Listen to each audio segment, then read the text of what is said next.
أنا ساكنة على شط البحر। আমি সমুদ্রের কাছেই থাকি, কিন্তু এখানে পানির তীব্র অভাব। প্রতিদিন আমাকে এই সংকটের মুখোমুখি হতে হয়।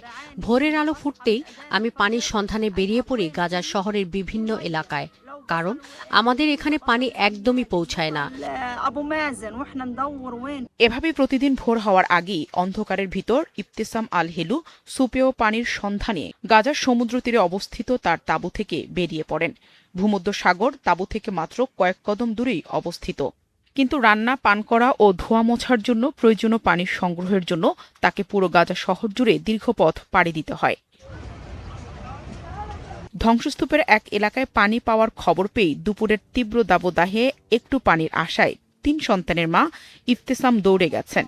من يوم الحرب وأنا بعاني من نقص। যুদ্ধ শুরু হওয়ার পর থেকেই আমি তীব্র পানি সংকটের মধ্যে দিন কাটাচ্ছি।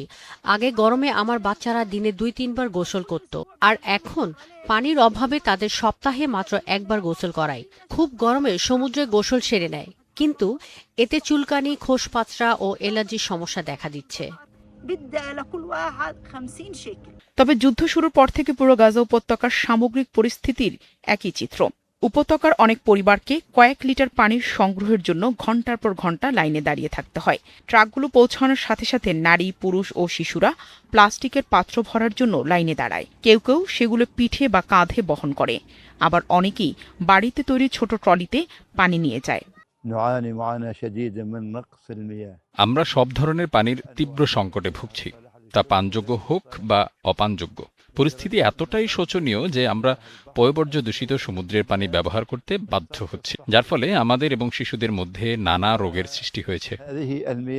এমন অবস্থায় পরিবারগুলো দৈনন্দিন পরিচ্ছন্নতার জন্য প্রয়োজনীয় পানি জোগাড় করতে হিমশিম খাচ্ছে। এখন ট্রাকের মাধ্যমে সরবরাহ করা পানি ক্ষতিগ্রস্ত কূপ এবং অপরিশোধিত ভূগর্ভস্থ পানির উপর ক্রমশ নির্ভরশীল হয়ে পড়ছেন সবাই। উপকূলীয় এলাকার তাঁবুর ক্যাম্পগুলোতে বাস করা অনেকেই দূষিত সমুদ্রের পানিতে গোসল করেন। এতে ছড়িয়ে পড়ছে পানিবাহিত রোগ। এদিকে জাতিসংঘের তথ্য মতে গাজার মোট জনসংখ্যার অর্ধেকেরও বেশি, প্রায় ১৩ লাখের বেশি মানুষ দিনে ৬ লিটারের কম খাবার পানি পাচ্ছে। এতে গোসল ও কাপড় ধোয়া সহ অন্যান্য কাজে অস্বাস্থ্যকর ও লবণাক্ত পানি ব্যবহার করতে বাধ্য হচ্ছেন। এর আগে জাতিসংঘের কর্মকর্তা এবং ফিলিস্তিনি স্বাস্থ্য কর্তৃপক্ষ সতর্ক করেছে, পানি ও পয়ঃনিষ্কাশন ব্যবস্থার নজিরবিহীন বিপর্যয়ের মুখে পড়েছে গাজাবাসী। আর এই সংকটের প্রভাব হয়তো কয়েক দশক স্থায়ী হতে পারে। নাহিদা রিন্থি, ৭১।